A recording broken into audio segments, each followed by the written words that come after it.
Vayamos al Evangelio de Mateo, capítulo 16.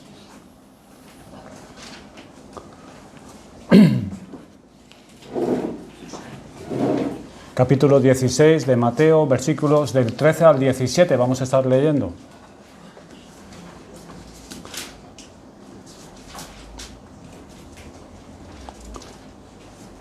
Es un texto muy conocido, creo que todos alguna vez lo hemos leído. Y dice así: Viniendo Jesús a la región de Cesarea de Filipo, preguntó a sus discípulos diciendo: ¿Quién dicen los hombres que es el Hijo del Hombre?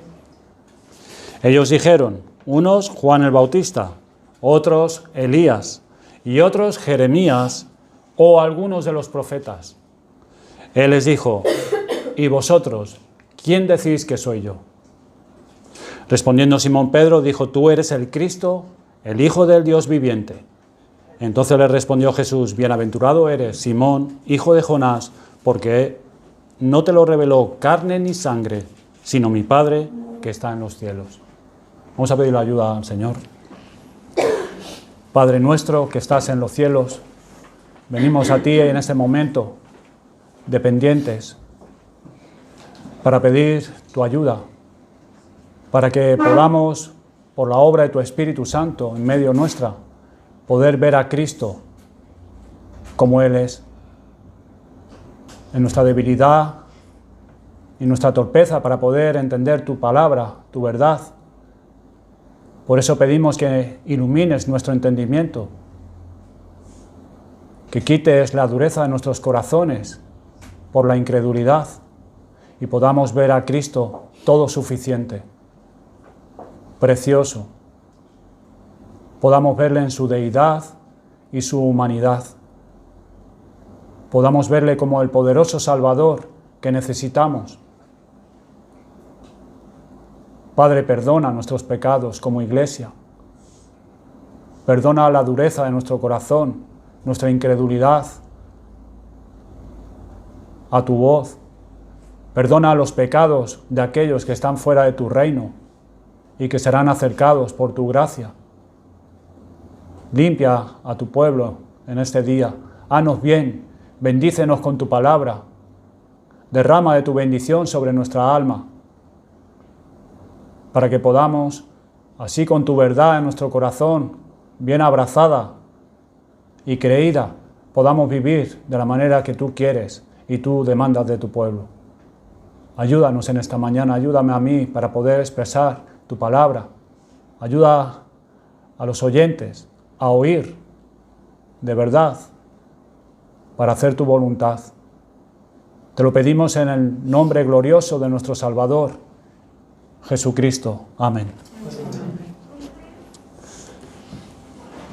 Sin ningún lugar a dudas, amigos y hermanos, ningún personaje ha causado un impacto más profundo ni más permanente en la historia que nuestro Señor Jesucristo. A pesar de todas las circunstancias negativas que rodearon su vida, que no fueron tan muy prometedoras, que digamos. Alguien muchos años atrás resumió la vida del Señor y su impacto en la historia con estas palabras siguientes que voy a leer. Un niño nace en un pueblo oscuro y es criado en una aldea insignificante. Su familia era pobre. Hasta que tuvo 30 años trabajó en un taller de carpintero y luego por 3 años como un predicador ambulante. Nunca escribió un libro, nunca tuvo una oficina, nunca levantó un ejército, nunca tuvo una familia propia, nunca fue propietario de una casa. Lo único que sabemos que era suyo era una túnica sin costura. Nunca viajó fuera del lugar de su nacimiento por más de 300 kilómetros. Reunió a un pequeño grupo de amigos alrededor de él, a quienes les enseñó su forma de vivir. Y siendo aún todavía un hombre joven, la marea de la opinión popular se volcó contra él. Uno de los suyos lo negó, otro lo traicionó. Fue entregado a sus enemigos. Tuvo que pasar por la burla de un juicio y luego fue clavado en una cruz entre 2 ladrones. Y después de muerto, fue colocado en una tumba prestada por la bondad de un amigo. Estos son los hechos de su vida humana a lo que podíamos añadir que luego de eso, que sus amigos lo negaron, después de su crucifixión, estos salieron por el mundo anunciando que habían visto a este Jesús resucitado. Sigue diciendo este autor: hoy miramos atrás más de 1900 años y nos preguntamos, ¿cuál es el rastro que ha dejado este hombre a través de los siglos? Cuando tratamos de resumir su influencia, podemos considerar que todos los ejércitos que han marchado, todos los reyes que han reinado, todos los grandes pensadores, filósofos que han influenciado en nuestra sociedad, son absolutamente insignificantes en su influencia sobre la humanidad en comparación con esta vida solitaria. 21 siglos, hermanos y amigos, han pasado después de su nacimiento y la persona de Jesús sigue ejerciendo una poderosa influencia en millones de personas alrededor del mundo. Y dice este autor, pero ¿quién era Jesús realmente? ¿Quién era Jesús realmente? ¿Era solo un hombre extraordinario o era mucho más que eso? Y quisiéramos probar en esta mañana que de todos los interrogantes que los hombres han hecho a lo largo de la historia, ninguno absolutamente es más importante y tiene más repercusiones y tan largo alcance que esta. ¿Quién es Jesús? ¿Quién es Jesús? Y para esto, en el texto que hemos leído, Cristo presenta este interrogante en un momento crucial de su ministerio. Veamos en primer lugar algunas de las presuposiciones que podemos encontrar acerca de sí mismo. Si vamos al versículo 13, dice: viniendo Jesús a la región de Cesarea de Filipo, preguntó a sus discípulos diciendo: ¿quién dicen los hombres que es el Hijo del Hombre? Hijo del Hombre. Ya lo consideraremos. Este es el tipo de preguntas que presupone ciertas cosas. Imagínate que un individuo llega a cierto lugar y por alguna razón o circunstancia el portero de ese club o de esa vivienda, de esa urbanización, no lo quiere dejar entrar. Por eso el individuo le pregunta al portero: ¿tú sabes quién soy yo? Y obviamente el portero de esa urbanización o de ese club no va a pensar que ese hombre tiene un lapsus ahora mismo de memoria, que tiene un lapsus momentáneo, que ha olvidado él quién es. No va a pensar eso el portero. Esa pregunta presupone que esa persona piensa de sí misma que ella es alguien importante. Pues exactamente lo mismo en este caso. Observen con cuidado cómo Cristo formula la pregunta en el versículo 13. Dice: ¿quién dicen los hombres que es el Hijo del Hombre? Esa expresión, Hijo del Hombre, era la favorita de Cristo para referirse a sí mismo. Aparece 78 veces en los Evangelios y es un término que se usa comúnmente en la Biblia para hablar acerca de Dios en contraste con el hombre. Miren en Números 23, 19, acompáñenme allí en el libro de Números.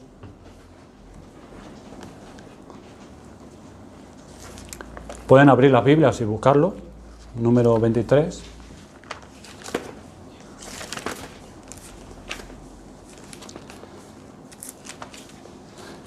Números 23, 19.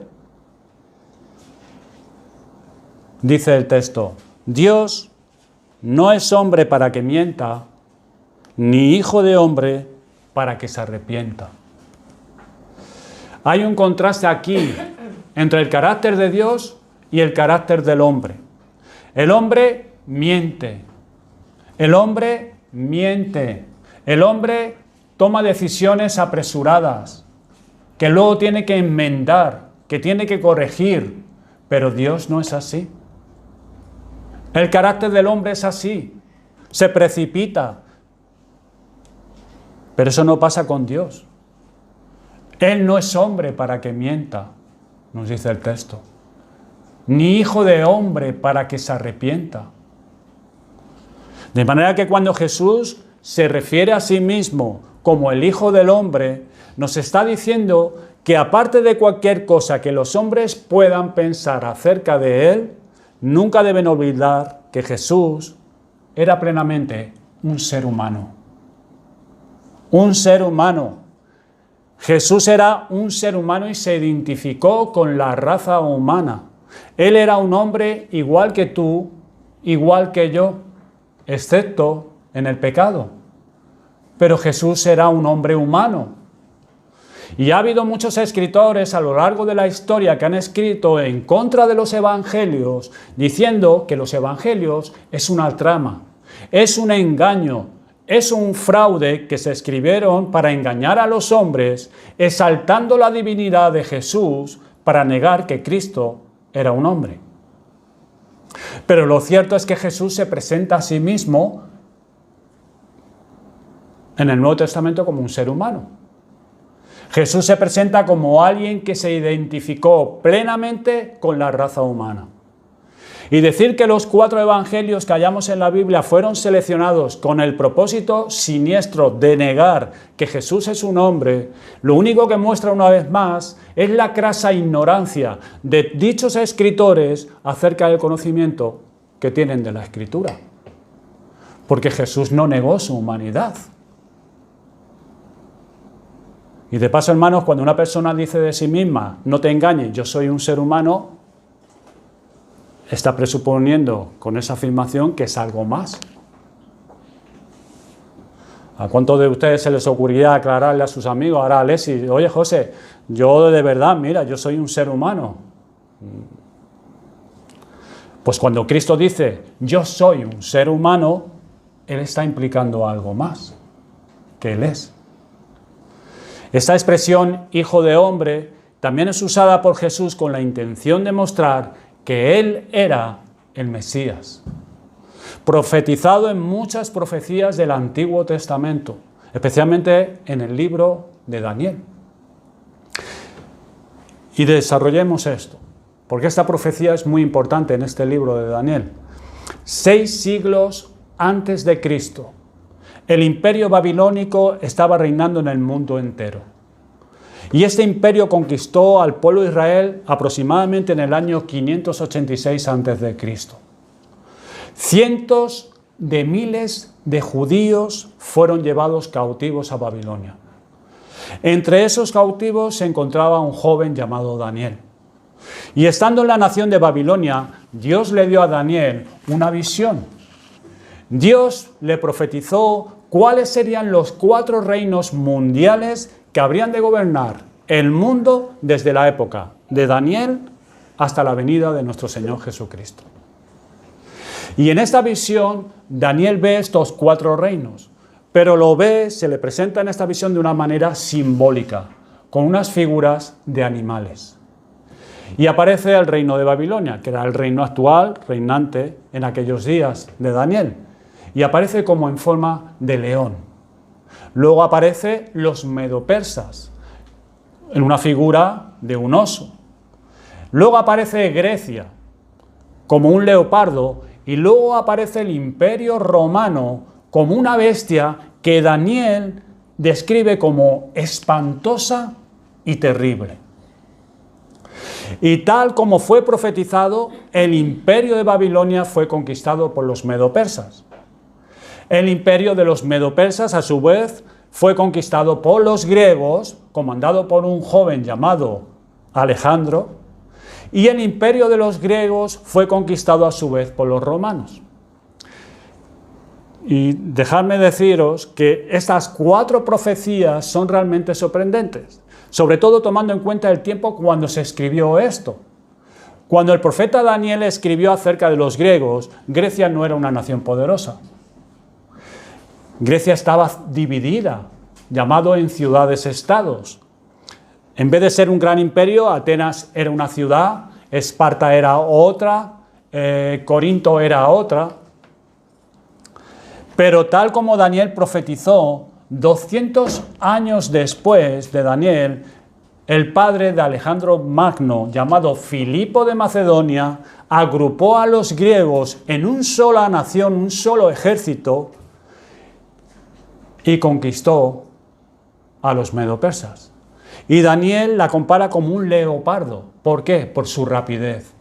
Hermanos, en tan solo 12 años, los griegos se hicieron con todo el mundo entero conocido, en 12 años. Por eso, en esa visión se le fue dado como un leopardo, por la rapidez.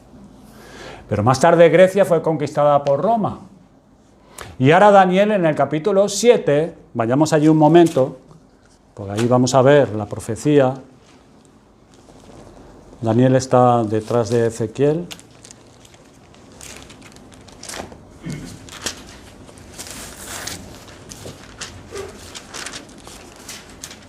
Y ahora Daniel en el capítulo 7, versículos 13 y 14, ahí profetiza que en los días de ese cuarto imperio, el imperio romano, y en ese tiempo Roma era prácticamente una aldea, en los tiempos de Daniel, pero Daniel dice que en los días de ese cuarto imperio, que será tan poderoso, Dios establecerá otro reino, cuyo rey es identificado como el Hijo del Hombre.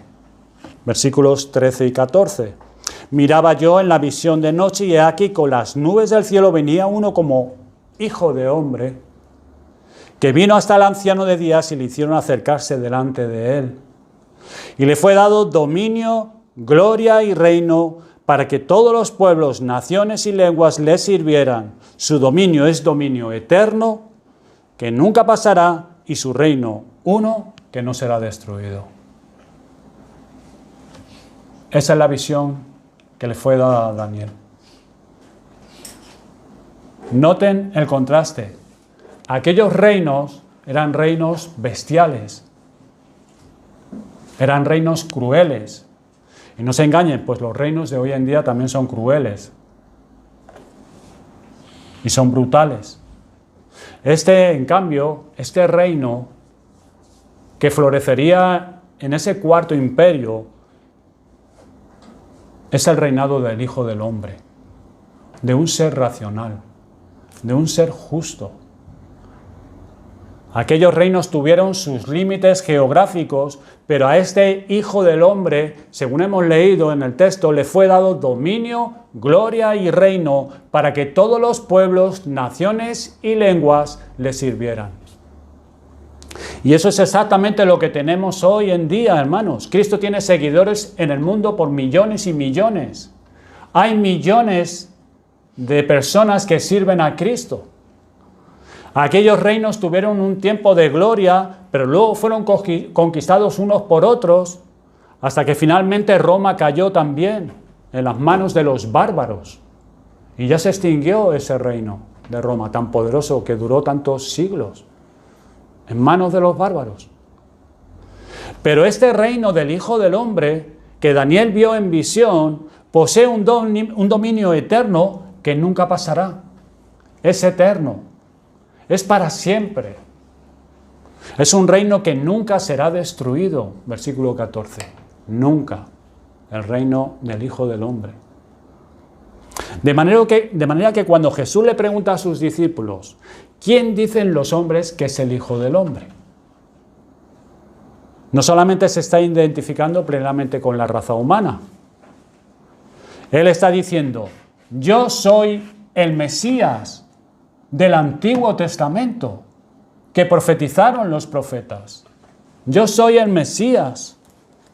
Por eso cuando Cristo fue juzgado en la farsa del juicio que le hicieron los líderes religiosos del pueblo de Israel, en un momento dado Caifás, que era el gran sumo sacerdote en ese día, que le estaba interrogando, que estaba desesperado porque no encontraba nada para poder acusar a Cristo, porque era una farsa de juicio, no encontrando ninguna prueba que acusara al Señor, acude a un recurso que no era legal en esos días.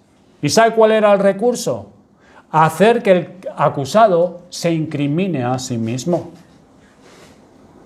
Y en pleno interrogatorio, Caifás le pregunta al Señor, te conjuro por el Dios viviente que nos digas si tú eres el Cristo, el Hijo de Dios.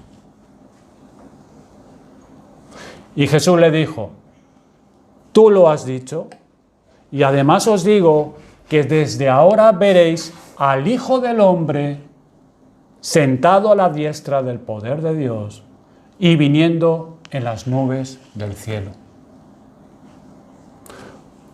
Una clara indicación, una clara referencia a la profecía de Daniel. El Hijo del Hombre.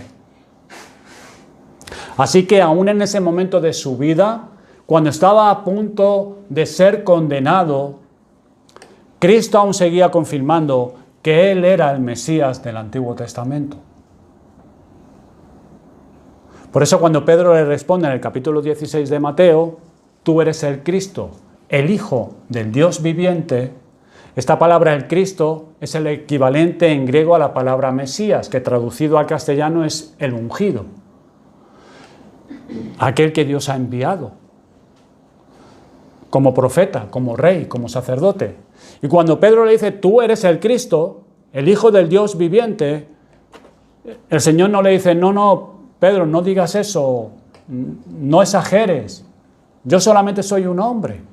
No, Cristo más bien le responde, bienaventurado eres, Simón, hijo de Jonás, porque esto no te lo reveló carne ni sangre, sino mi Padre que está en los cielos. Lo alabó. Dichoso eres, Simón, porque esto, lo que tú has dicho de mí, no te lo ha revelado carne ni sangre, sino mi Padre que está en los cielos. Pero hay algo más. Cristo no solamente decía ser el Mesías. En este pasaje, Cristo se identifica a sí mismo como el Dios encarnado. El Dios que ha venido en carne. Miren el versículo 16 de Mateo, si pueden volver otra vez allá.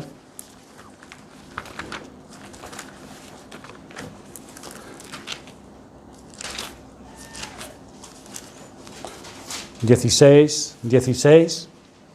Pedro dice, tú eres el Cristo. Pero también dice, tú eres el Hijo del Dios viviente. Y esa declaración en la boca de un judío tiene unas implicaciones muy serias. Decir Hijo del Dios viviente era algo muy serio en la boca de un judío.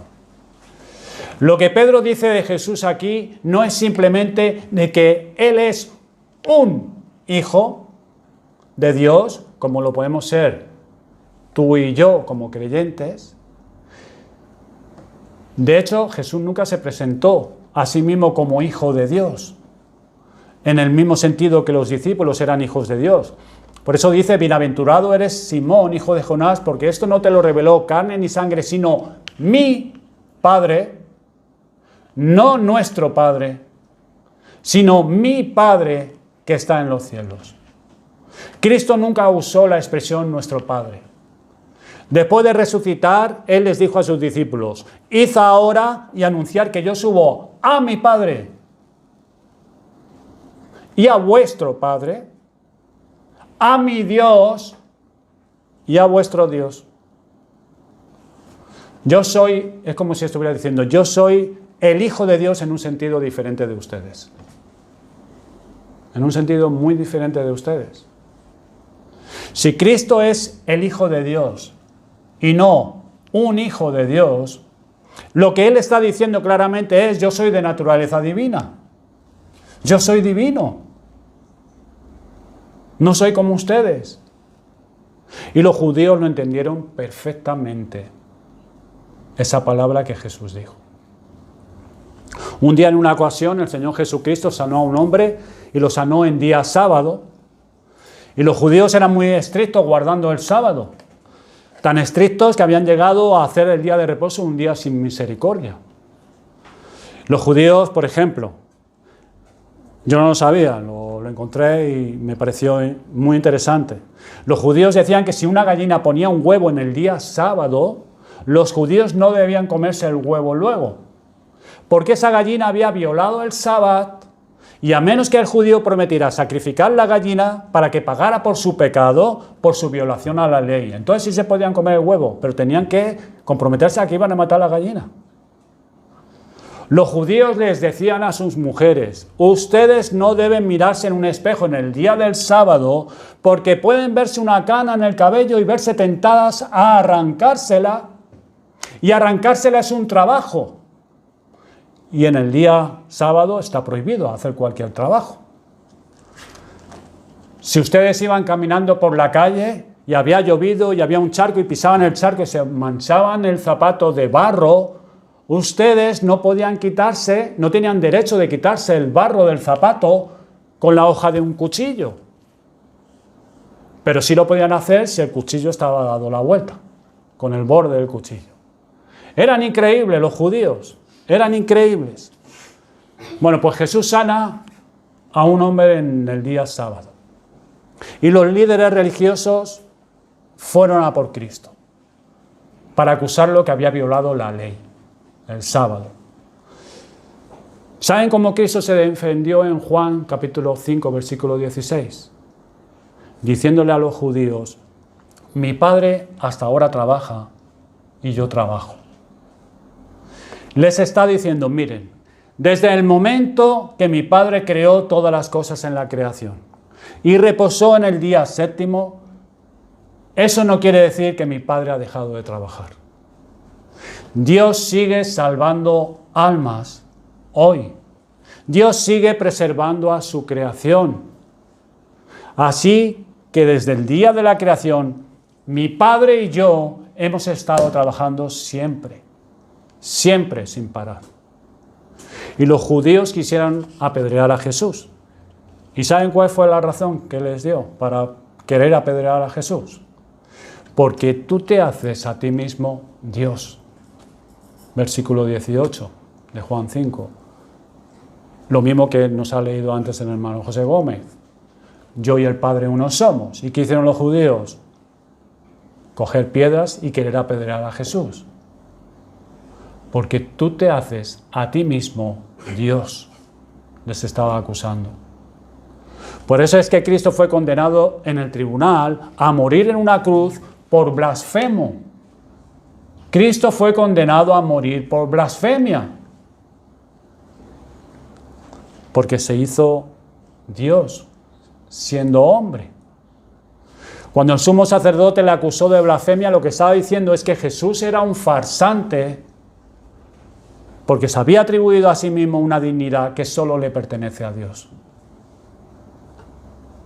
Blasfemo, eres un farsante. Y por eso le condenaron a Jesús. Tú siendo hombre te haces Dios. Así que esta pregunta de Jesús a sus discípulos en Mateo 16 presupone algunas cosas. Él está diciendo, yo sé quién soy yo. Yo soy el Mesías del Antiguo Testamento. Yo soy el Dios encarnado. Lo que yo quiero saber es qué piensan ustedes al respecto. ¿Qué piensan ustedes de mí? Y la intención de Jesús era mover a sus discípulos a hacer una clara declaración de fe en contraposición de lo que la gente pensaba allá afuera. ¿Qué piensan ustedes al respecto de mí? No tienen ninguna duda acerca de sí mismo. ¿Quién es Él? ¿Qué piensan ustedes acerca de mí? Habiendo visto algunas presuposiciones a la pregunta, veamos en segundo lugar las posibles respuestas que podemos dar a esta pregunta. Tú estás aquí en esta mañana y yo te pregunto a ti, ¿qué tú opinas de Jesús? ¿Qué opinas de Jesús? Y la verdad es que tú no tienes muchas opciones para poder responder. Tienes exactamente las mismas opciones que vemos en este pasaje de Mateo 16. ¿Quién dicen los hombres que es el Hijo del Hombre? Los apóstoles respondieron al Señor. Señor, algunos dicen que tú eres Juan el Bautista, otros que tú eres Elías, profeta Elías, otros que tú eres Jeremías o algunos de los profetas. Y estos judíos que estaban allá afuera veían las obras de Jesús. Ellos escuchaban las palabras que Jesús decía y ellos sabían que Jesús no era un hombre común y corriente. Algunos de los alguaciles, si se acordarán, que eran hombres rudos, guardias del templo, Una vez fueron enviados a detener a Jesús y volvieron con las manos vacías, sin detener a Cristo. Se presentaron delante de los líderes religiosos y dijeron: jamás hombre alguno ha hablado como este hombre. Y eran hombres rudos.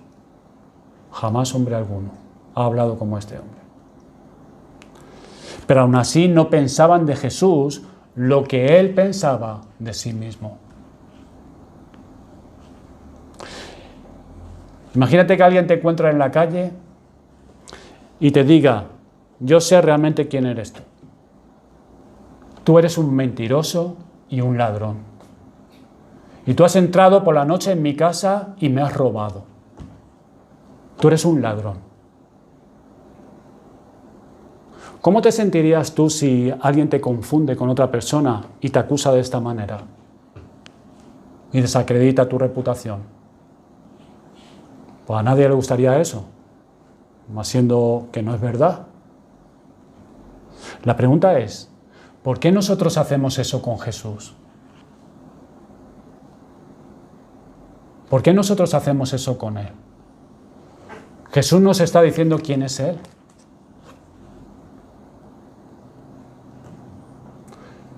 Pero a veces los hombres se sienten con el derecho de pensar y opinar de Jesús lo que ellos quieren creer de Él. Mira, independientemente de lo que tú pienses de Jesús, Él es lo que Él dice ser. Independientemente de la idea que tú puedas tener de Jesús. Hoy Jesús, hoy en día, siglo XXI, Jesús es famoso. Sigue siendo famoso. Hoy Jesús sigue admirado por muchas personas.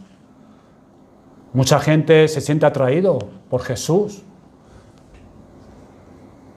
Se identifica pues con las enseñanzas de Cristo. Ve que el Evangelio es bueno para la sociedad. Hoy Jesús está de moda en muchos sitios. Mucha gente dice seguir a Jesús. Yo sigo a Jesús, te dicen. Ahora la pregunta es: ¿qué crees? ¿Crees de Jesús lo que Él creía de sí mismo? ¿Tú crees lo que Él decía de sí mismo? Porque eso es lo importante aquí. No importa en qué escalón o pedestal coloquen los hombres a Jesús, en qué alta estima tengan a Cristo, si se identifican con Él y con sus enseñanzas. Si no se postran ante Él como el Mesías, si no se postran ante Él como el Dios encarnado, no están tomando en serio sus palabras. Y están echando por tierra su dignidad. ¿Quién tú crees que es Jesús?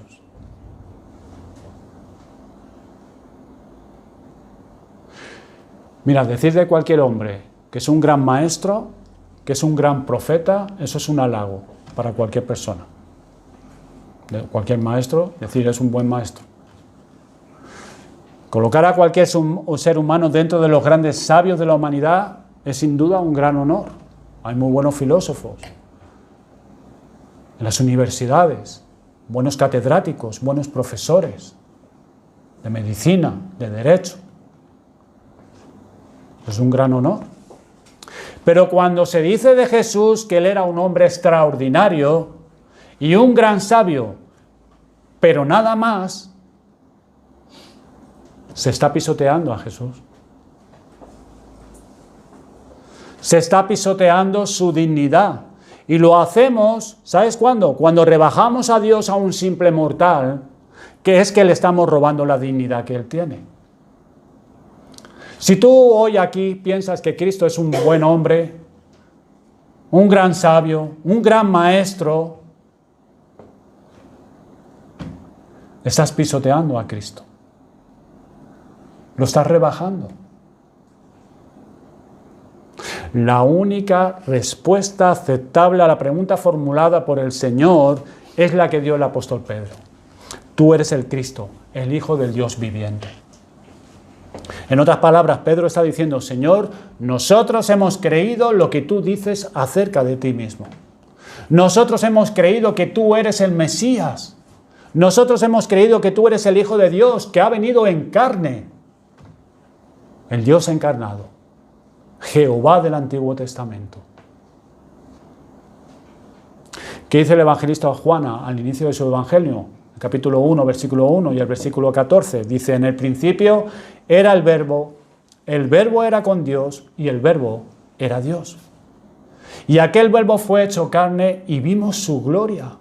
Gloria como del unigénito del Padre, lleno de gracia y de verdad. Vimos su gloria.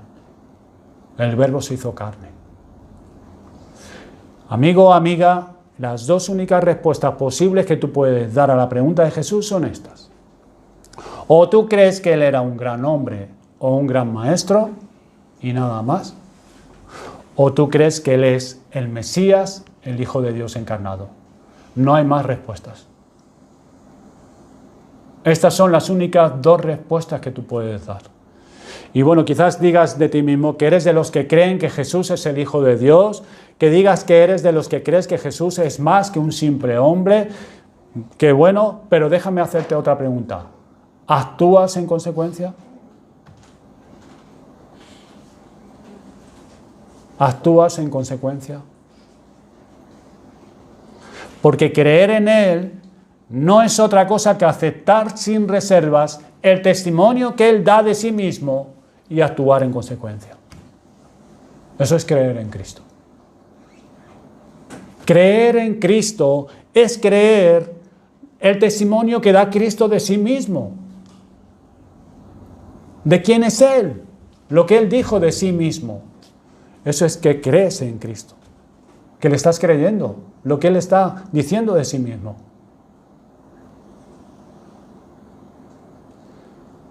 Cristo mismo dijo a los judíos, ¿por qué me llamáis Señor, Señor, y no hacéis lo que yo digo?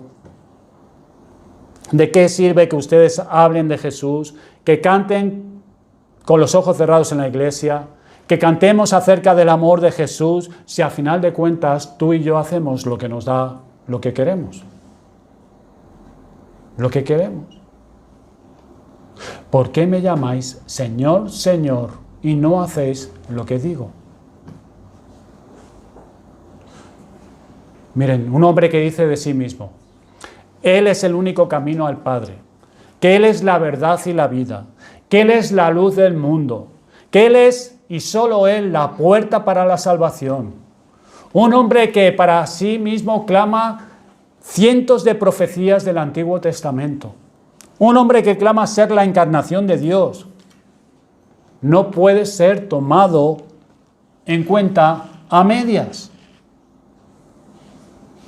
Nosotros no podemos medio creer en Cristo. O tú le crees y aceptas lo que Él dice de sí mismo, sin reservas, o tú tienes que llegar a la conclusión de que Jesús era un farsante o un loco. No hay más opciones.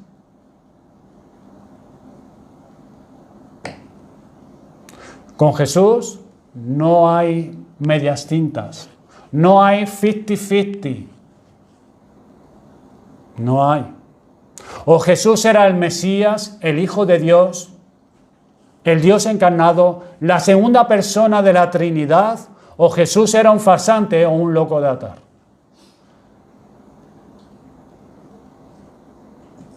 Él mismo dijo en cierta ocasión, el que no es conmigo está contra mí.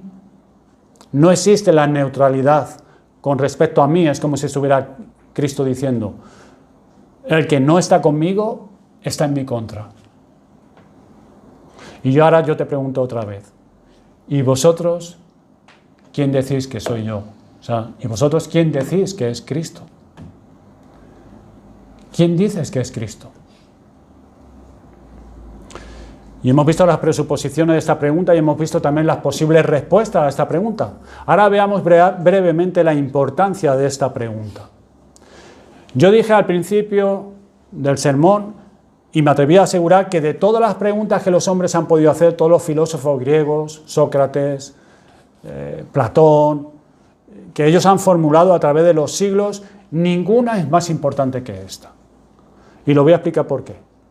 A lo largo de los siglos, los grandes pensadores de la humanidad han intentado buscarle significado y propósito a la existencia humana. ¿De dónde venimos? ¿A dónde vamos? ¿Por qué estamos aquí? Muchos de ellos llegaron a formular las preguntas correctas. ¿El por qué la existencia humana? El problema, hermanos y amigos, es que carecían de ciertas informaciones claves que ningún hombre puede adquirir por sí mismo. Hay cosas que te puedes preguntar, pero no sabes las respuestas. Mira, mi amigo, si tú no sabes de dónde vienes ni a dónde vas, tampoco puedes saber el propósito por el cual estás aquí. No lo puedes saber. Y es porque te falta información clave. Muchas personas les falta información clave. Tú no puedes tratar de conseguir cuál es el sentido de tu vida si tú no sabes primero para lo que fuiste hecho. Si tú no sabes primero de dónde vienes ni dónde vas. Y qué terrible es ser y no saber nada. Qué terrible, hermanos y amigos, es vivir en este mundo y existir un tiempo fugaz aquí en el mundo y no saber para qué existes. Esa es la vida sin Dios. Esa es la vida sin Dios. De mucha gente. No sabe por qué están aquí. No saben cuál es el propósito de la vida. No saben para qué, de dónde han venido, ni a dónde van. El problema es que nosotros no podemos obtener esa información de ningún modo, a menos que haya habido un creador inteligente que no solo te haya creado a ti con un propósito, sino que ese creador inteligente haya revelado ese propósito. Y eso es exactamente lo que el cristianismo clama tener en las Escrituras, las respuestas. La Biblia es la palabra de Dios. Y no solamente la Biblia es la palabra de Dios, sino que esa misma Biblia señala a Jesús como el Dios del que ella habla. Y eso quiere decir que tanto Cristo como la Biblia claman ser el único puente que existe entre el tiempo y la eternidad. El único puente que existe entre Dios y el hombre. No hay otro puente. Es Cristo y su palabra.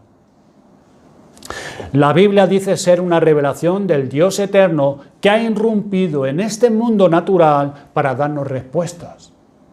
Pero la Biblia no simplemente dice que es la palabra de Dios. La Biblia tiene un conjunto de características que demuestran sin ningún lugar a dudas que ella es la palabra de Dios. Ella es la palabra de Dios. Mira, aquí tenemos en la Biblia, en este libro negro, tenemos 66 libros que fueron escritos durante más de 1500 años, por más de 40 hombres diferentes, en 2 idiomas distintos, de hombres que vivieron en 3 continentes distintos, África, Asia y Europa. Estos hombres no tenían forma de comunicarse entre sí. Sin embargo, escribieron un libro acerca de uno de los temas más conflictivos en el mundo, el tema de Dios y la religión. Por eso dice que cuando te reúnes con la familia, mejor no hablar de política y religión, porque si no terminas discutiendo, porque cada uno piensa una cosa. Sin embargo, este libro, escrito por 40 personas distintas, dicen exactamente lo mismo acerca de Dios y acerca de la salvación. Cada uno lee la Biblia y a uno no le da la impresión que está leyendo 66 libros diferentes, con 66 temas diferentes. Cuando uno lee la Biblia, le da la impresión que está leyendo un libro. La Biblia, la palabra de Dios. Un libro coherente de principio a fin. Un libro que no tiene errores geográficos. Un libro que no tiene errores históricos. Un libro donde se encuentran cientos y cientos de profecías que se cumplieron al pie de la letra. Y este libro apunta hacia Jesús como Dios encarnado, porque en él se cumplieron muchas de esas profecías que ningún hombre común y corriente, aun insistiendo y aun intentando cumplir alguna de esas profecías, no lo hubiera logrado jamás. Jamás. Cristo cumplió casi todas las profecías por Él mismo. Falta algunas, que Él las cumplirá también. ¿Cuántos de nosotros escogimos la fecha de nacer? ¿Cuántos de nosotros escogimos nuestros padres? ¿Cuántos tú escogiste nacer en República Dominicana?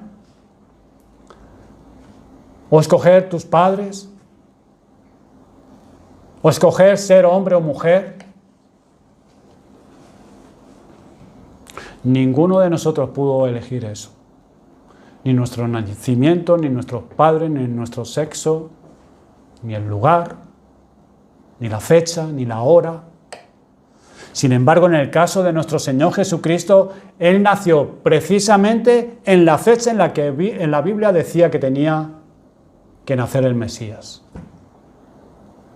Él nació exactamente en el pueblo donde la Biblia decía que debía de nacer, en Belén, y ahí nació el Señor. Él nació exactamente en la familia en la cual debía nacer. Ese es el Jesús de quien estamos predicando y su biografía está aquí en la Biblia. Escrito por hombres con una integridad probada a toda prueba. A toda prueba. Íntegros, hombres que estuvieron dispuestos a dar sus vidas porque ellos tenían la plena certeza, tenían la plena convicción de que Jesús era exactamente quien Él decía ser. El Mesías, el Dios encarnado, el Hijo del Dios viviente. ¿Saben que entre los discípulos de Jesús había algunos que al principio no creían en Él? Por ejemplo, sus hermanos. No creían en Él. ¿Saben que entre sus discípulos había uno que persiguió a la iglesia? Pablo. Sin embargo, fueron hombres que estuvieron dispuestos a desafiar al Imperio Romano. Hombres que estuvieron dispuestos a desafiar a los líderes religiosos de Israel, predicando que ese Jesús había probado ser quien Él decía ser. ¿Y saben cómo probó el Señor Jesús ser quien decía ser? Levantándose al tercer día de los muertos. Él lo dijo. Me entregarán a los principales, a los gentiles, me mesarán la barba, me escupirán en el rostro, me darán de puñetazos y me crucificarán en una cruz. Pero al tercer día me levantaré de la tumba, resucitaré. Imagínate si lo que hubiera sucedido si los apóstoles hubieran comenzado a predicar diciendo Jesús resucitó y no hubiera sido verdad. Imagínate. Tanto los judíos y los romanos le hubieran dicho, eso es una farsa. Miren el cadáver, lo tenemos nosotros. Ustedes están anunciando algo que es falso. Miren el cadáver de Cristo. Pero ¿saben qué? Su cuerpo nunca apareció. Aun habiendo una guardia romana a la puerta de la roca, de la tumba. Nunca apareció su cuerpo. Su tumba va vacía y está vacía. Fue por eso y por ninguna otra razón que el cristianismo tuvo el impacto que tuvo. Un grupo de judíos criados en el más estricto monoteísmo. Ellos decían que habían conocido a Dios hecho hombre. Eso era una locura en aquel tiempo. Dios hecho hombre. Y ellos decían que ese Dios hecho hombre había muerto en una cruz y se había levantado de la tumba al tercer día. Ese fue su mensaje de estos hombres. Y este es el mensaje que nosotros predicamos y queremos seguir predicando. Con la particularidad del mensaje de estos hombres, algo que no podemos olvidar, que ellos comenzaron predicando estas cosas en el mismo lugar donde Jesús vivió, en medio de ellos donde ministró. Ellos estaban predicando ese mensaje donde Cristo ministró. Jesús vivió en medio de ellos, predicó en medio de ellos, e hizo milagros en medio de ellos y fue crucificado en medio de ellos. Ellos no podían negar lo que habían visto y oído, porque conocían a Jesús. Pero en el día de Pentecostés, unos 3.000 mismos de esos judíos se convirtieron al Señor. Y unos días más tarde, otros 5.000. creyeron en Cristo y se convirtieron. Y ya para finales del siglo I, principios del segundo, se calcula que el 10% del Imperio Romano profesaba ser cristiano. Cientos de miles, a pesar de la persecución. Y ahí había persecución. Y ese mismo Jesús que ellos predicaban es el que te plantea hoy la pregunta. ¿Qué decís vosotros que soy yo? Esa es la pregunta que te plantea Jesús hoy. ¿Quién decís vosotros que soy yo? Y la pregunta de Jesús trasciende el tiempo. Si Jesús es el Mesías, si Jesús es el Hijo del Dios encarnado, mi amigo, mi amiga, entonces no hay salvación ni esperanza fuera de Él. No hay salvación fuera de Él. Y no existe un mensaje más glorioso que el Evangelio. El Dios 3 veces santo, el Dios perfectamente justo, diseñó un plan de salvación para poder salvar a pecadores culpables sin pasar por alto su justicia. ¿Saben cuál era el plan? Que el Dios encarnado, la segunda persona de la Trinidad, ese mismo Dios, se hiciera hombre para morir por pecadores. Ese es el Evangelio. Así la justicia de Dios quedó plenamente satisfecha y hoy ese Jesús ofrece vida eterna y el perdón de todos los pecados de aquellos que creen en Él. Y yo te hago otra vez, a ti, ya no a todos, sino a ti, la pregunta. ¿Quién tú crees que es Jesús? ¿Quién tú crees que es Jesús? ¿Cuál es tu opinión acerca de Jesús? Tú puedes decir, mira, yo la verdad nunca he pensado en eso. Francamente, esa es una pregunta que a mí no me interesa responder. Me da igual. Si esa es tu forma de pensar, déjame decirte algo. Este es el tipo de pregunta que nadie, de los que estamos aquí, nadie puede dejar de responder. Este es el tipo de pregunta que nadie puede dejar de responder. Todos saldremos de aquí, de este lugar, con una respuesta en nuestro corazón. Porque con Él es imposible la neutralidad. Con Jesús es imposible. No puede ser neutral.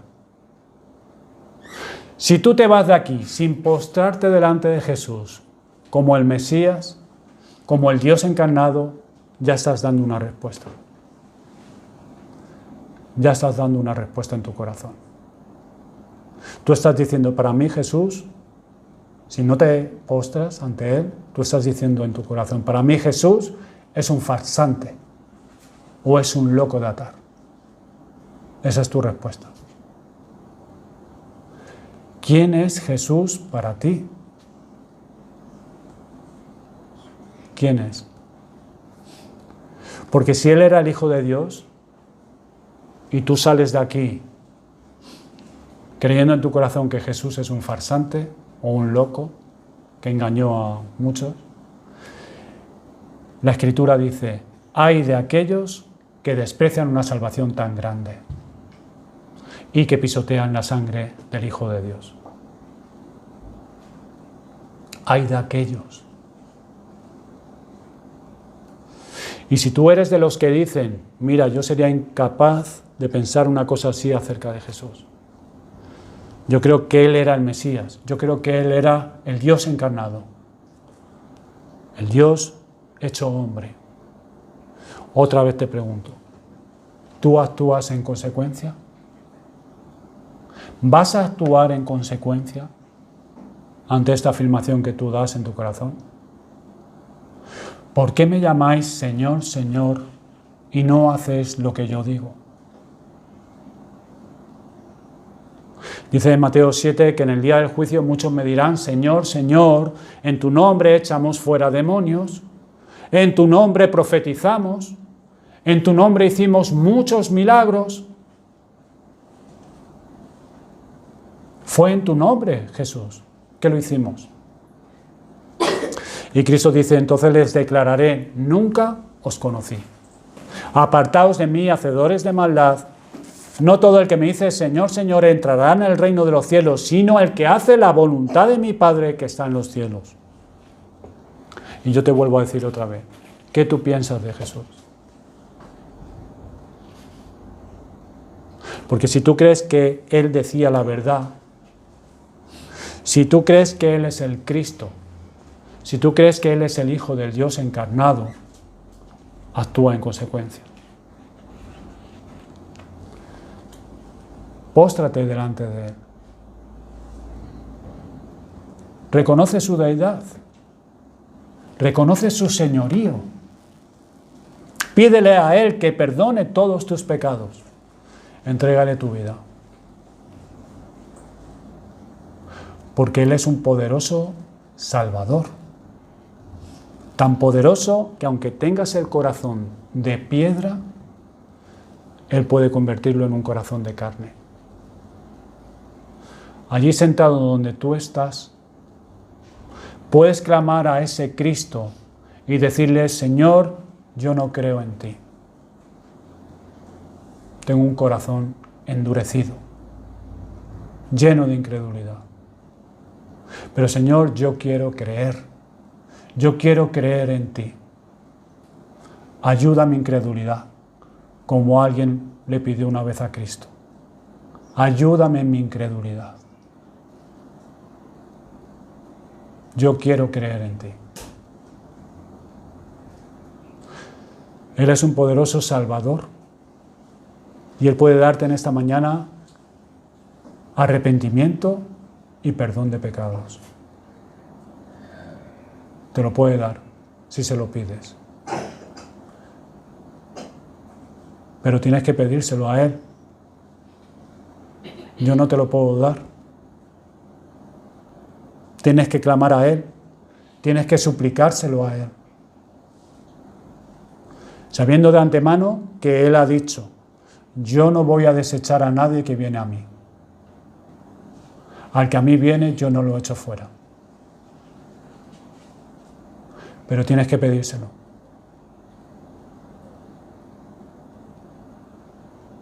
Y no te vayas de este lugar sin responder adecuadamente a la pregunta de Jesús. Y sin tomar la decisión de actuar en consecuencia. Son los que hacen la voluntad de mi Padre, los que entrarán en el reino de los cielos.